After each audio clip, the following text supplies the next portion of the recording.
नमस्कार दोस्तों, मैं अंकुर उपाध्याय स्वागत करता हूं आप सभी का आपके अपने YouTube channel share market analysis में। दोस्तों, कल से नया वीक स्टार्ट होने जा रहा है, लेकिन हम चाहते हैं जैसा लास्ट वीक निकला है वैसा ही रहे। लेट्स सी वैसा रहेगा या नहीं रहेगा, लेकिन क्या क्या इंपॉर्टेंट है इस वीक के लिए वो आप सभी के साथ मैं डिस्कस करने जा रहा हूं। सबसे पहले और सबसे बड़ी बात, ये जो एक्सपायरी आएगी वो मंथली एक्सपायरी है, न केवल मंथली एक्सपायरी है, इस पूरे वित्त वर्ष की आखिरी एक्सपायरी होगी। जी हाँ दोस्तों, इस थर्सडे आपके लिए मार्च मंथ की एक्सपायरी है और इसी के साथ FY25 फाइनेंशियल ईयर 2025 भी खत्म हो जाएगा और हम प्रवेश करेंगे एक नए फाइनेंशियल ईयर में। फ्राइडे से नहीं करेंगे क्योंकि फ्राइडे 28 मार्च होगा, बट अप्रैल से आपके लिए 1 अप्रैल से नया फाइनेंशियल ईयर शुरू हो जाएगा। बट जो एक्सपायरी होगी नेक्स्ट, वो आपके लिए नए फाइनेंशियल ईयर में होगी। तो अब सबसे पहले तो यही सवाल उठता है कि निफ्टी मंथली बेसिस पे कहां पे एक्सपायरी दे सकता है।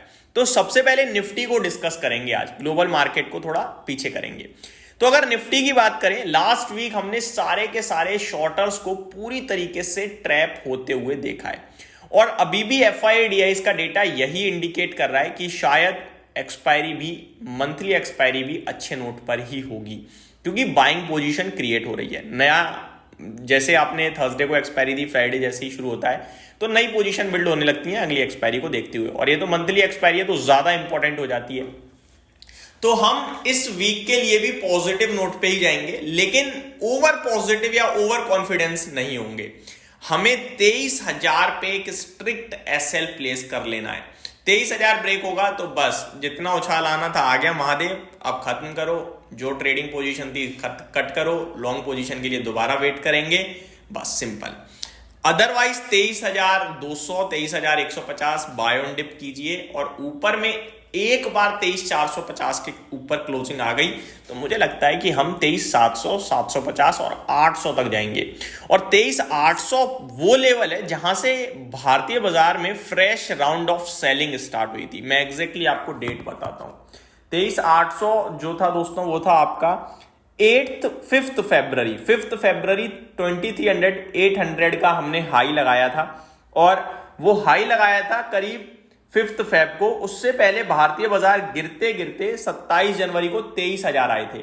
23,000 से 23,800 तक हमने रिबाउंड दिया था 800 पॉइंट का, और फिर जो फॉल आया उस फॉल में हम लोगों ने 4 मार्च को 21,964 21,964 का लो लगाया। यानी कि रिकवरी जो हुई थी वो 23,800 तक हुई थी, फिर गिर गए थे हम और अभी वापस से ऊपर आ रहे हैं। तो 23,800 थोड़ा इंपॉर्टेंट होगा लेवल, एज अ रेजिस्टेंस काम करेगा, उसके ऊपर और पॉजिटिव हो जाएंगे। लेकिन ऐसा मेरा मानना है कि 23,800 तक हमारी पोजीशन जा सकती है। ठीक है, अब ऐसा क्यों मानना है? पहले लेवल पे तो यही है कि लास्ट वीक जो शॉर्टर्स ट्रैप हुए हैं, शायद अब शॉर्ट करने की उतनी हिम्मत ना हो, क्योंकि निफ्टी कोई नेगेटिव लेवल्स नहीं दिखा रहा है।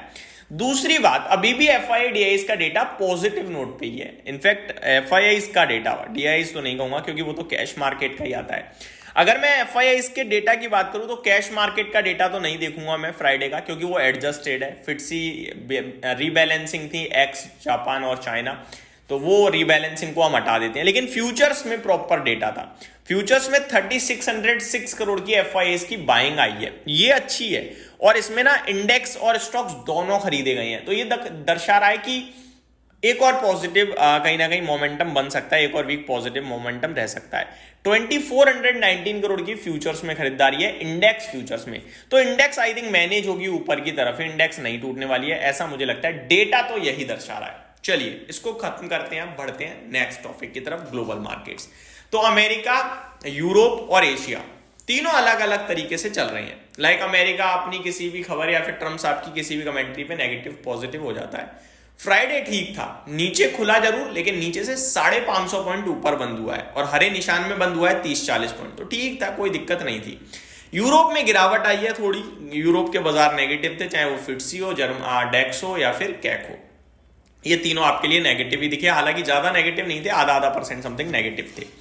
अब स्टॉक स्पेसिफिक बात करते हैं दोस्तों, थोड़ी सी स्टॉक स्पेसिफिक बात करूं उससे पहले फाइनेंशियल ईयर एंड हो रहा है, तो मैं बताना चाहूंगा काफी सारे लोग टैक्स एडजस्ट करने के लिए लॉसेस वाले शेयर्स को बेचते हैं। हो सकता है आने वाले कुछ 5-7 ट्रेडिंग सेशंस में वहां जो नेगेटिव परफॉर्मेंस थी, एडिशनल नेगेटिव परफॉर्मेंस आए, तो आपको घबराना नहीं है, क्योंकि वो दोबारा खरीद लेंगे। कुछ लोग ये कहते हैं भाई इससे फायदा क्या होता है, कुछ तो फायदा नहीं होता है। अभी आप अगर टैक्स बचा भी लोगे तो फिर उनमें प्रॉफिट होगा तो लॉस आगे भरना पड़ेगा।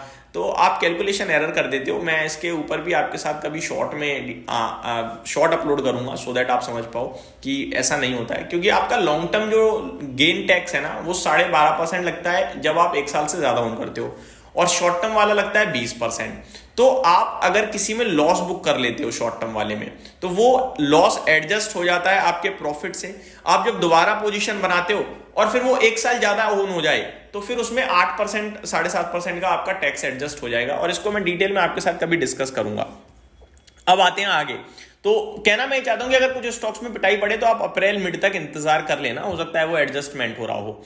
अब आए अगले टॉपिक पे, तो स्टॉक स्पेसिफिक बात करते हैं दोस्तों।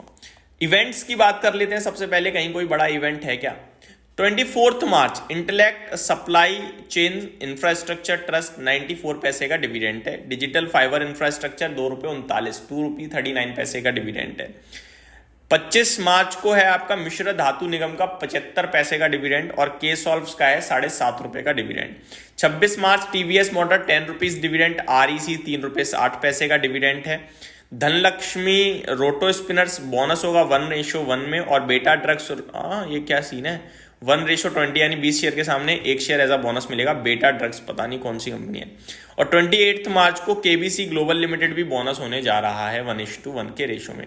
रिजल्ट्स की बात करें तो कहीं अभी रिजल्ट सीजन शुरू नहीं हुआ है। 15 अप्रैल के बाद आपके लिए रिजल्ट सीजन भी फुल फ्लेज एक्शन में आ जाएगा।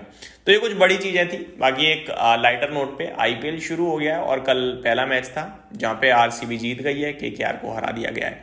तो ये पूरी की पूरी डिटेल्स थी। उम्मीद करता हूँ डिटेल्स पसंद आई होंगी। Thank you so much for watching this video. Have a great day guys.